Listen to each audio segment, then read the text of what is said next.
सीमत जुर्अतो हिम्मत का है इजहार, सीधी बात रिवायात सहाफत का अलंबरदार, सीधी बात। नाज़रीन गिरामी, अस्सलामु अलैकुम वरहमतुल्लाहि वबरकातुहू। सीधी बात के ताज़ा तरीन प्राइम टाइम में आप लोगों का इस्तकबाल है।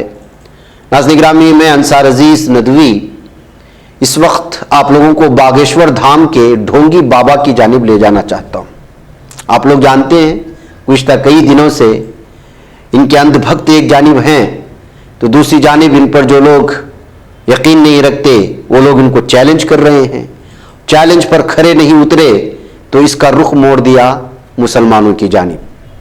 यानी कि आज भारत का एक ऐसा मंसूबा कहें या साजिश हो चुकी है कि आप अगर किसी भी शोबे में फेल हो रहे हो तो आप मुसलमानों को गाली दे दो या मुसलमानों को कोई बात कह दो तो पूरा मीडिया उसको लेकर के फिर जो चीज़ें साजिश हो रही है उसको ख़त्म कर देते हैं। एक आसान सा फार्मूला इस वक्त बन गया है। बहरकैफ जनाब आजम शिहाब साहब ने बागेश्वर धाम के ढोंगी बाबा को लेकर के और जो इस वक्त हालात बन रहे उसको लेकर के बेहतरीन अंदाज में तबसरा करने की कोशिश की है, तो सोचा कि मैं उसकी तफसीलात आप लोगों के सामने रखूं।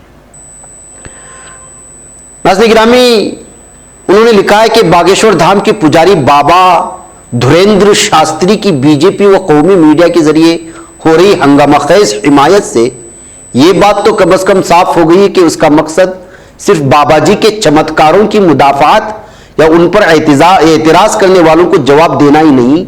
अगर ऐसा ही होता तो अभी तक बाबा जी अपनी किसी दीगर चमत्कार से चैलेंज करने वालों का जवाब दे दिए होते।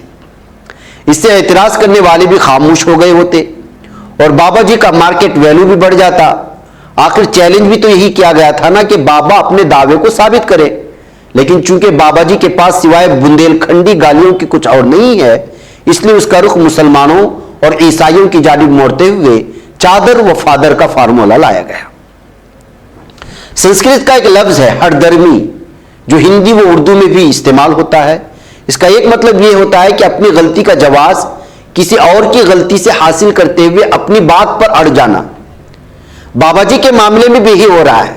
उनकी तोहम परस्ती का जवाब दरगाहों पर चादर चढ़ाने या चर्चों में किंदील जलाने से हासिल किया जा रहा है, लेकिन ऐसा करने वाले भूल जाते हैं चादर या किंदील तोहम परस्ती की नहीं बल्कि अकीदे व एहतराम की अलामत के तौर पर है। अगर चादर और किंदील को ही बाबा जी की तोहम परस्ती का जवाब बनाया जाए तो फिर मंदिरों और चर्चों में बजने वाले घंटे और मस्जिदों में दी जाने वाले अजानों पर भी एतराज किया जा सकता है। इससे तो मजहबी आमाल और इबादत पर भी सवाल निशान लग जाएगा, जबकि यहां तो सिर्फ बाबा को अपनी दिव्य शक्ति को साबित करने के लिए चैलेंज किया गया था। यानी जो वो इस बात का दावा करते हैं कि वो कल की बात बताते हैं या किसी शख्स के बारे में मुस्तकबिल के बारे में बता सकते हैं या बीत चुका है उसको बता सकते हैं, इसी दावे के साथ तो ये शख्स इस वक्त जो है ढोंग रचा रहा है और लोगों को उल्लू और बेवकूफ बना रहा है, बिलखुसूस अपने हिंदू मजहब के मानने वालों को। बहरकैफ तोहम परस्ती के खिलाफ मुल्क की कई रियासतों में कानून भी बने हैं। बिहार, छत्तीसगढ़, झारखंड, उड़ीसा, राजस्थान, आसाम, महाराष्ट्र और कर्नाटक में तोहम परस्ती के खिलाफ मुख्तलिफ कवानीन नाफिज है, जिनमें 6 माह से लेकर 7 साल तक कैद की सजा दी जा सकती है। तमाम कवानीन में दिव्य शक्ति के दावेदारों पर नकील कसी गई है। कोई चादर या फादर वाला किसी दिव्य शक्ति का दावेदार नहीं होता। इससे बात वाज़ेह हो जाती है कि बाबा जी के जरिए जिस दिव्य शक्ति या चमत्कार का दावा किया जा रहा है उसका ताल्लुक ना तो मुसलमानों से है और ना ही ईसाइयों से। अकीदत और तोहम परस्ती के दरमियान का वाज़ेह फर्क इल्म और जहालत का सा है। अकीदतमंद अपने नजरिए का कोई ना कोई मंतकी जवाब रखता है, जबकि तोहम परस्त आंख मूंद कर यकीन करता है। मौजूदा दौर में ऐसे लोगों को अंधभक्त भी कहा जाता है। अंधभक्ति के शिकार लोगों की खास बात यह होती है कि वो सूरज की सी वाज़ेह सच्चाई को भी तस्लीम करने के बजाय जो उन्हें बताया जाता है उस पर आंख मूंद कर यकीन करते हैं। ऐसी तोहम परस्ती और अंधभक्ति का मुजाहरा आजकल बाबा धर्मेंद्र शास्त्री के मामले में भी हो रहा है। बाबा जी कहते हैं कि हम लोगों की अर्जियां भगवान तक पहुंचाते हैं और भगवान उनका समाधान बताते हैं या समाधान करते हैं, उनके मानने वाले उस पर यकीन भी कर लेते हैं। दिलचस्प बात यह है कि बाबा जी के दरबार में हिमायत का मेला लगाने वालों ने बड़ी होशियारी से बाबा जी की तोहम परस्ती की मुखालिफत को सनातन धर्म की मुखालिफत में तब्दील कर दिया। कोई भी अगर बाबा धुरेंद्र शास्त्री की इस दावे पर एतराज करता है या उनसे उसकी कोई तस्दीक चाहता है तो गोया वो बाबा का नहीं बल्कि सनातन धर्म की मुखालिफत करता है।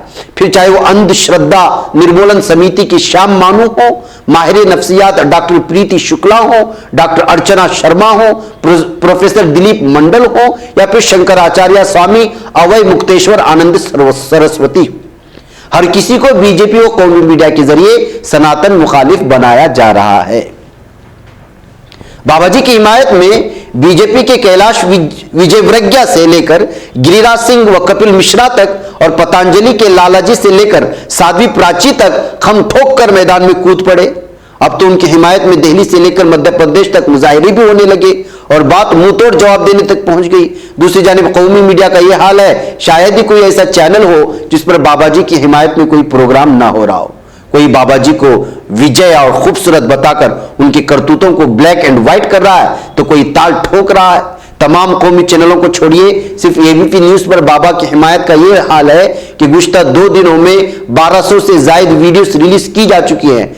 गोया तो हम परस्ती फैलाने में कौमी मीडिया भी अपनी जिम्मेदारी निभा रहा है। सवाल ये पैदा होता है कि क्या यह सब महज एक बाबा के मुखालिफिन को जवाब देने की गर्ज से है, जिसके बारे में हिमायत करने वालों को भी मालूम है कि बाबा जी तुक्का मारते हैं। जाहिर है कि इस पूरी एक्सरसाइज का मतलब कुछ और है और वो ये है कि बाबा के इस पाखंड पर पर्दा पड़े रहने दिया जाए जिसके सहारे उन अंधभक्तों की फौज में इजाफा होता है जो अक्ल को बालाए ताक रखकर वोट बैंक की सूरत में बीजेपी की झोली में गिर जाते हैं। गोया बाबा जी की हिमायत उनके दावे के बरहक या झूठा होने की बिना पर नहीं है बल्कि वोट बैंक की सियासत के तौर पर है, क्योंकि इस तरह के बाबा लोग ही उस मुनाफरत की सियासत को खाद पानी फराहम करते हैं जो बीजेपी की सियासत के आइन मुवाफिक होती है।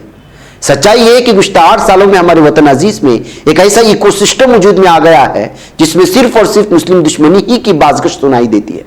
बाबा जी के मुनाफरत पर मबनी प्रवचन उस इकोसिस्टम के लिए निहायत मौजू होते हैं। जब वो कहते हैं कि अपने अपने घरों में हथियार रखो और हुकूमत का इंतजार करने के बजाय खुद ही बुलडोजर चलाओ, तो इस इकोसिस्टम में रहने वाले लोग तालियां बजाने लगते हैं। जब बाबा ये कहते हैं कि हमने इतने लोगों को हिंदू मजहब में वापस लाया और इतने लोगों को लाने वाले हैं, तो ये बात ऐसे लोगों को बहुत अपील करती है जिन्हें गुज़श्ता 8-9 सालों में बताया गया है कि मुसलमान धर्मांतरण कराते हैं और उनकी घर वापसी होनी चाहिए। जाहिर है कि इस इकोसिस्टम के लिए आसाराम से लेकर निर्मल बाबा तक और राम रहीम से लेकर बाबा धुरेंद्र शास्त्री तक निहायत मौजू होते हैं। बाबा जी के दरबार में बीजेपी लीडरों और कौमी मीडिया का जो मेला सा लगा है वो इसी इकोसिस्टम के लोगों को अपील करने के लिए है। मोदी जी के दीगर नारों में से एक नारा आपदा में अवसर का भी है। बीजेपी के लीडरों व कौमी मीडिया के एंकरों ने बाबा जी की मुखालिफत की, आपदा में मुनाफरत की सियासत का अवसर तलाश कर लिया। बीजेपी और कौमी मीडिया में धुरेंद्र शास्त्री की हिमायत उसी का नतीजा है। तो नाज़रीन गिरामी, ये भारत है और अंधभक्ति कब तक सियासत में बदल जाए और सियासत करते करते कब तक मुस्लिम दुश्मनी में बदल जाए और वोट बैंक आपकी झोली में गिर जाए, कहा नहीं जा सकता। मुझे इजाजत दें। अस्सलाम वालेकुम रहमतुल्लाहि व बरकातुहू। तकमीली तलबीना, ताकत सेहत और शिफा के लिए सुन्नत और तिब्बे नबवी का बेहतरीन नुस्खा। नाजरीन, क्या आप भी खुशहाल मालदारों की तरह कामयाब बिजनेस करके हजारों और लाखों रुपए कमाना चाहते हैं? अगर आपकी हाँ है तो आज ही से अपने इलाके में तकमीली तलबीना का आसान बिजनेस करना शुरू करें और चंद ही महीनों में कामयाब बिजनेसमैन बनने के तरीके बेहतरीन तजुर्बों के साथ सीखें। बिजनेसमैन बनने का ये मौका कहीं आपके भी हाथ से चला न जाए, इसलिए अभी हमसे राब्ता करें। 9890963757। Takmili food products private limited, Malegaon, India. नई सियासी तारीख रस्म करने, अपनी पहचान बनाने, फिरकावारियत खत्म करने और कौमी इत्तेहाद पैदा करने के लिए हमारी पार्टी से हाथ मिलाइए और मेंबर बनिए।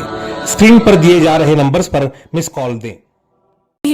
बच पाता है कोई सहाफी की निगाहों से, मिलाता है ये लोगों को मोहब्बत की पनाहों से।